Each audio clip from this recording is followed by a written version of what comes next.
యేసయ్యను చూడాలి అని పలుమార్లు అనుకుంటున్నాడు జక్కయ్య. యేసయ్యను చూడాలి, యేసయ్యను చూడాలి.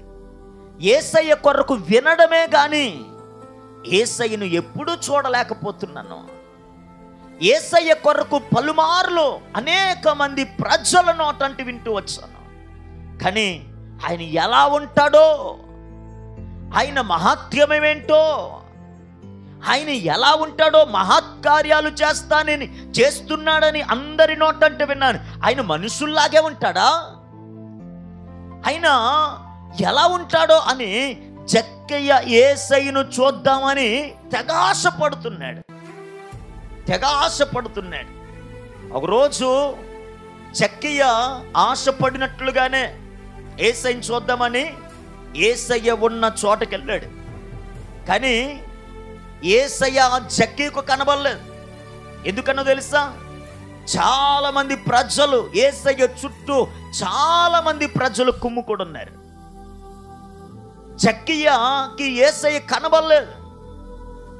బైబిల్ ఇలా సెలవిస్తూ ఉంది, జక్కయ్య పొట్టివాడైనందున యేసును చూడగోరకపోయెను అని ఉంది.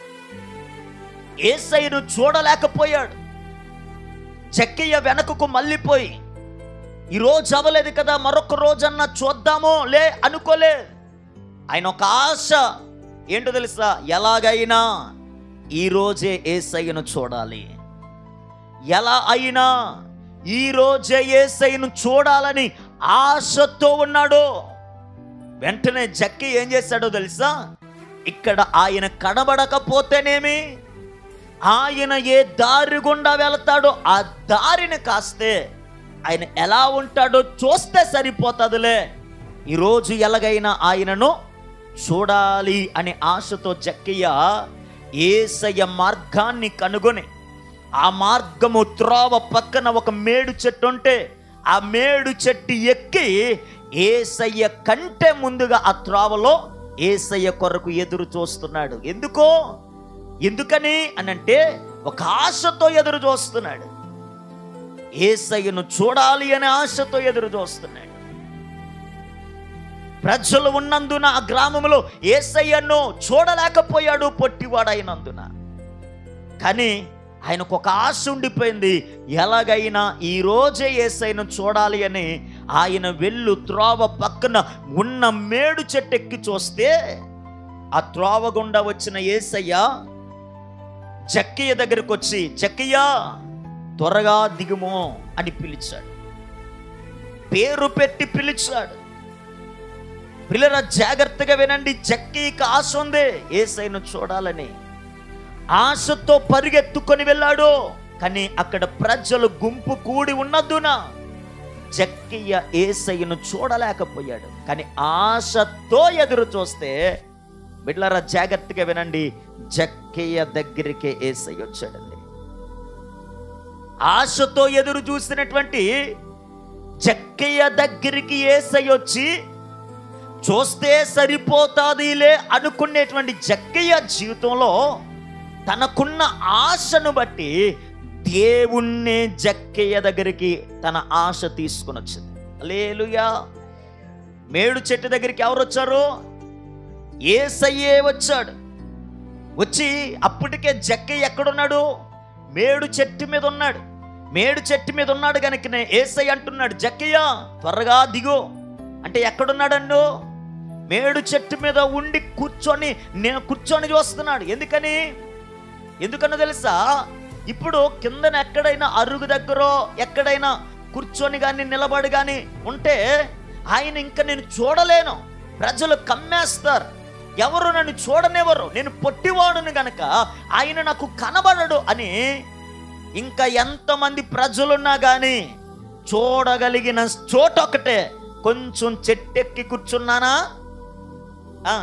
నాకు యేసయ్య కనబడతాడు అని చెట్టెక్కి కూర్చొని యేసయ్య కొరకు ఆశతో ఎదురు చూస్తుండగా, ఆశ కలిగిన ప్రాణాన్ని దేవుడు తృప్తిపరిచే దేవుడు గనక జక్కయ్య దగ్గరికి యేసయ్య వచ్చి పిలిచి త్వరగా దిగమని చెప్పి, నేడు నీ ఇంట బస చేయవలసి ఉన్నది అని చెప్పాడు.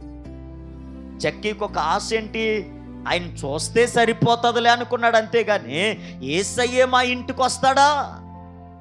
ఇప్పుడు నాయకులు ఉన్నారండి, మన సీఎం మన పట్టణం వచ్చాడనుకో, చూడ్డానికి ఆశతో పరిగెడతాం, అంతేగాని మీ ఇంటికి వస్తాడని పరిగెట్టవుగా.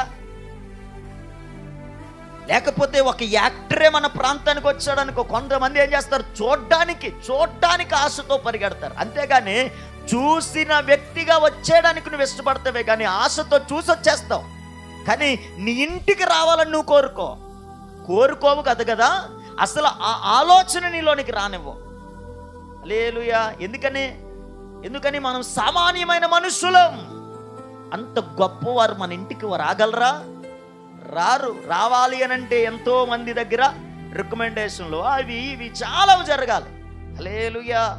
అది మన దగ్గరికి వచ్చేటటువంటి ఏ అధికారి మన దగ్గరికి వచ్చేటటువంటి రోజులు ఉండవు, చూడటం వరకే ఆశతో వెళ్ళి. కానీ యేసయ్య మాత్రం జక్కయ్యతో అంటున్నాడు, నేడు నీ ఇంటికి నేను వస్తున్నాను, నీ ఇంటి దగ్గర నేను బస చేయాలనుకుంటున్నాను, ఈరోజు నేను నీ ఇంటి దగ్గర ఉండాలనుకుంటున్నాను.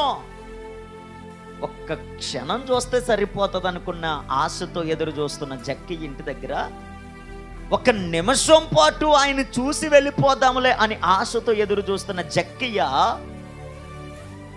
ఆ ఆశతో ఎదురు చూస్తున్న జక్కయ్య ఇంటికే కొన్ని గంటలు ఉండటానికి యేసయ్య ఇష్టపడ్డాడండి. హల్లెలూయా. ఈరోజు నా ప్రియ దేవుని బిడ్డలారా, నువ్వు ఏదైతే ఆశపడతావో, వేటి కొరకైతే ఆశపడి ఎదురు చూస్తావో, ఈ జులై మాసములో ప్రభు నీతో మాట్లాడుతున్నాడు.